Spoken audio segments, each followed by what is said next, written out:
E-Slave Manga back in with another YouTube video, and I only put out one video yesterday, so I figured I would triple up with three super cool ideas. Starting up, I'll put up some of my works by Naoki Urasawa.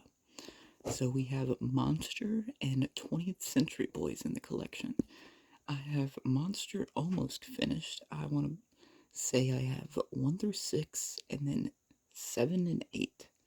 So I want to say I'm only missing 9. If not, maybe I'm missing volume 5, maybe volume 6.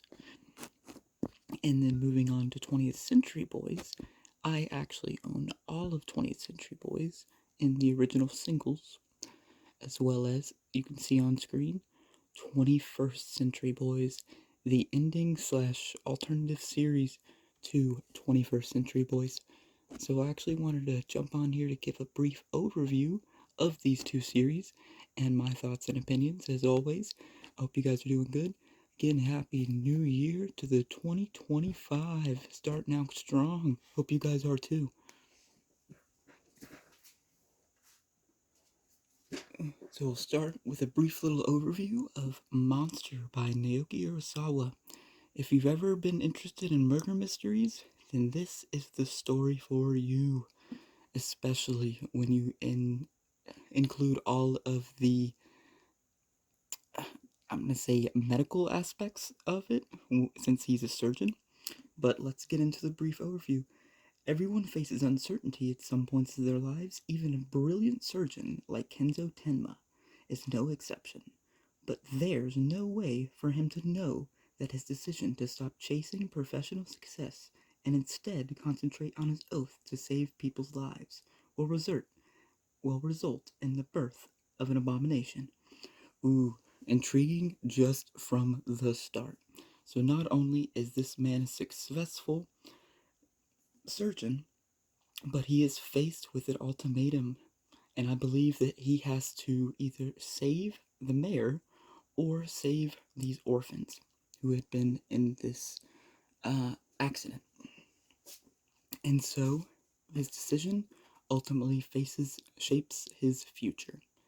And I think that not only people have great regards for this story, I myself have actually not all the way finished with it, but I know the villain for this is some people's favorite villain in all of manga history. They really regard him that well. And I find that kind of hard to believe, but I want to believe it myself because for me, my top villain is probably Griffith or somebody along those lines, like Aizen from Bleach. Just somebody that, he seems so relatable, and then you're like, oh my gosh, this is the worst person in all of the world.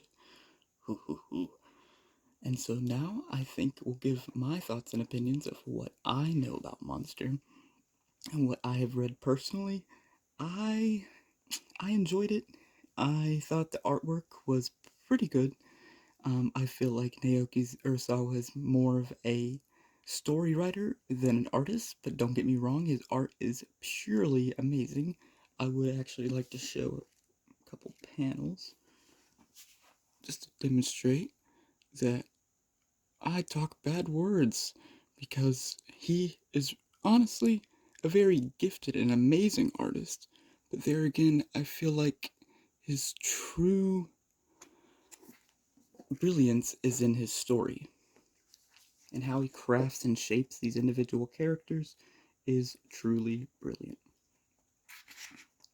And why I say that personally is because of my experience with the next series we're going to discuss, which is 20th Century Boys, which I actually read all the way through.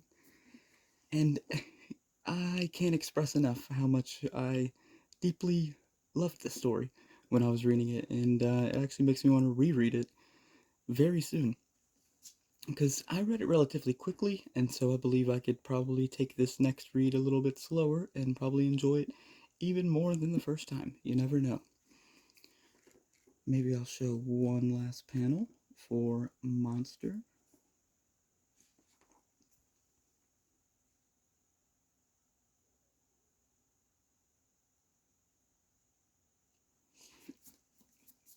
Definitely the murder mystery for you. I definitely want to go over one of the interesting lines in this summary, which was his oath to save people's lives will result in the birth of an abomination. The questions of good and evil now take on a terrifying real dimension.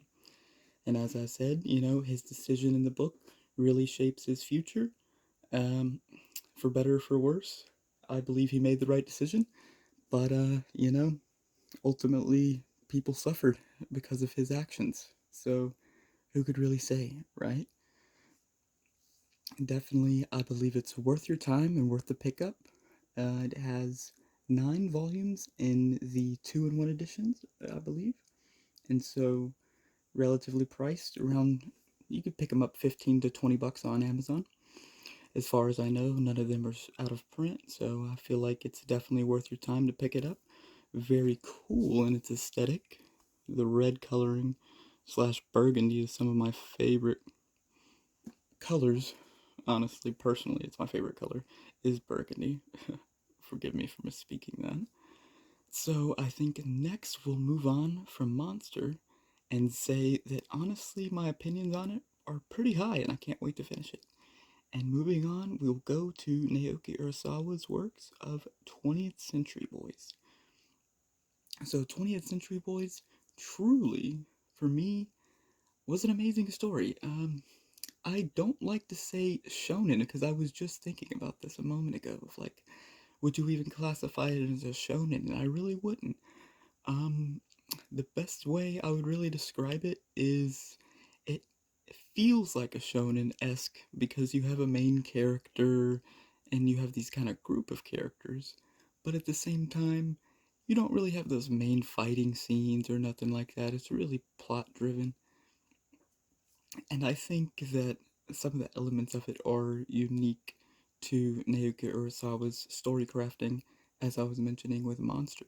He just knows how to write these characters, he knows how to write the story.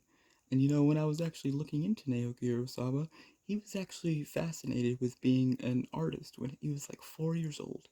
So, could you imagine he was just plotting some of these things ever since he was like 4?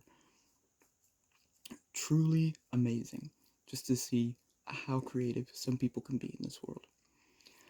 And so, as you see, I wanted to create like a cool image of who the main villain is of this series.